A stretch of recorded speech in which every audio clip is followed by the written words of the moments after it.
En la parte 2 del capítulo 7, Bernard de lo que va a hablar es de el filósofo, ¿no?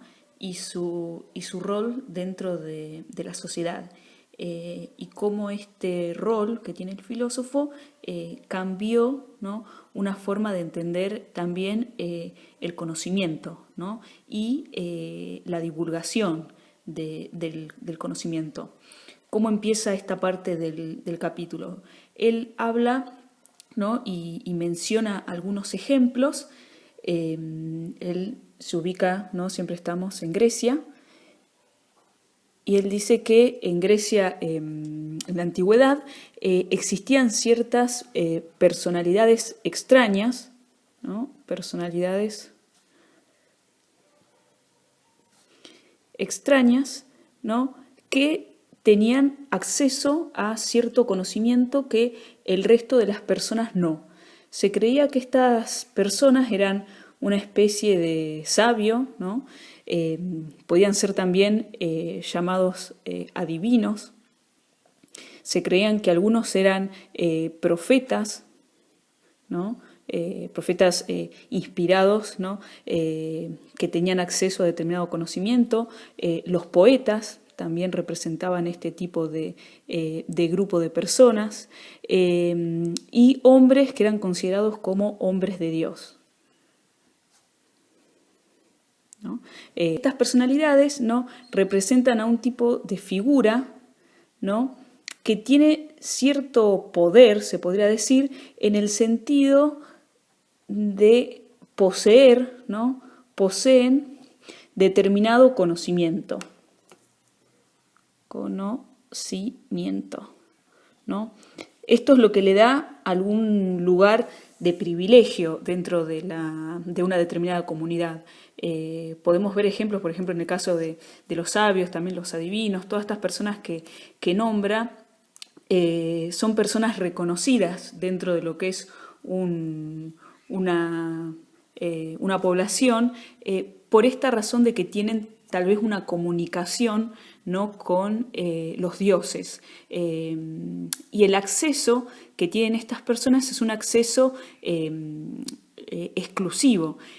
E incluso no solamente el acceso al conocimiento, sino también que poseen ciertas herramientas, ¿no? que le permiten comprender, que le permiten entender, ¿no? que le permiten interpretar el mensaje divino, ¿no? Esta facultad, ¿no? esta capacidad, se refiere en el texto, dice que tienen como un sentido extra, ¿no? que les permite acceder a este tipo de conocimiento, del origen del mundo, ¿no? de estas cosmogonías que hablábamos, ¿no? de los mitos, acerca de cómo surge la humanidad, ¿no? Es un conocimiento valioso para una comunidad determinada. Entonces, acá lo que se plantea es el caso del filósofo, es decir, el filósofo sería una especie de este tipo de sabio, ¿no? de persona que está como por encima del resto. Entonces, bueno, empieza a hablar un poco de esto, ¿no? y en algún sentido se puede entender que muchas veces el filósofo puede ser representado como una especie de elegido, ¿no? Y da el ejemplo de Pitágoras, ¿no?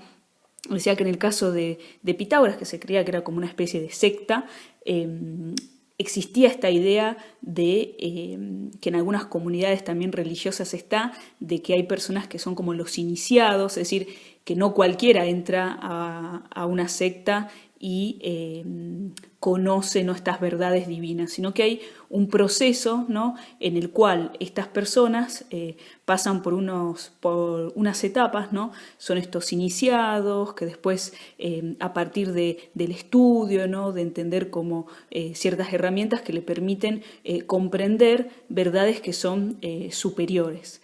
Entonces se pregunta si el filósofo representaría de alguna manera a este tipo de personas, ¿no? Y también hay algo, esto igual es opinión mía, es un paréntesis, acerca de, ¿no? de como excluir, ¿no? a una población, ¿no? Pensando que hay un grupo, ¿no? Que igual todavía se podría entender que sigue así esta idea, ¿no? Como que hay un grupo de intelectuales que son los que entienden la realidad, ¿no? Que pueden acceder a la verdad y el resto tenemos que seguir, ¿no? Porque nosotros no pertenecemos a ese círculo. Entonces, bueno, hay que también tener cuidado que ese pensamiento que uno dice, bueno, tal vez es de la antigüedad, si en algún momento no continuó y si todavía no existen huellas de esa manera de pensar. Pero bueno, eso es un paréntesis que es mi opinión, no es necesario que lo compartan. Entonces, bueno, menciona el ejemplo de Pitágoras, también hace mención a Platón, ¿no? Entonces podemos poner acá como ejemplo, vamos a sumarlo, ejemplo de la escuela pitagórica. Y vamos a poner el ejemplo, en el caso del ejemplo de Platón, no por una escuela, sino por el ejemplo que da, es la separación que hace Platón entre el alma y el cuerpo, que en que este pensador lo que creía es que el alma, ¿no? Era la que podía conocer. El cuerpo también conoce, pero en realidad solo lo sensorial, pero quien conoce en la persona, y la persona en realidad sería el alma, el cuerpo sería como una prisión. Entonces lo que decía Platón es que el alma puede acumular conocimiento y que cuando llega a un cuerpo recuerda todo ese conocimiento que tuvo. Por eso que algunas personas pueden acumular de alguna manera más conocimiento que otras personas. Ahora, ¿cuál es la diferencia y cuál es la importancia de este capítulo? Lo que dice Bernard es que el filósofo no sería, ¿no? Vamos a poner una separación, el filósofo no representaría, ¿no? esta idea, ¿no? Que sí representan los sabios, los adivinos, puse mal acá, sí representan los adivinos, estos profetas inspirados. El filósofo no sería eso. ¿Por qué? Porque el filósofo, lo que le interesa al filósofo es enseñar.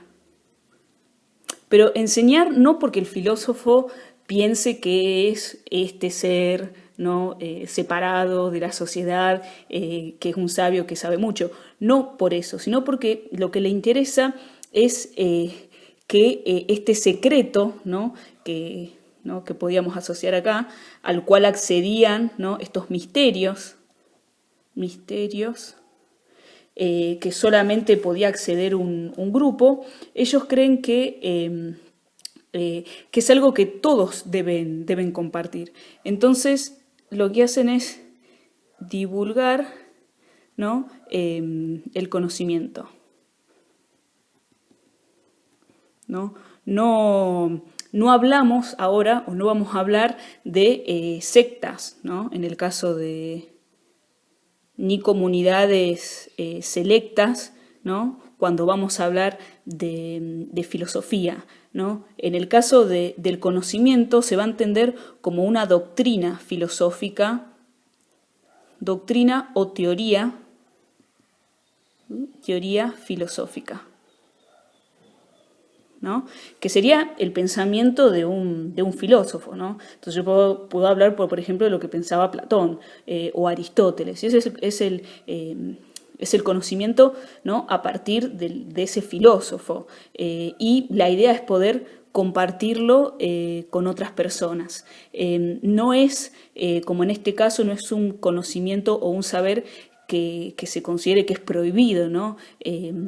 Sino al contrario, ¿no? La intención es poder compartir. Y esta idea de poder compartir y de divulgar el conocimiento, Bernard lo que dice es que se relaciona con cambios sociales, vamos a decir filósofo, vamos a ponerlo acá, con cambios sociales, ¿no? Sociales, que dice que de alguna manera lo que hacen es preparar dice el advenimiento, bueno, o el nacimiento de la ciudad, ¿no?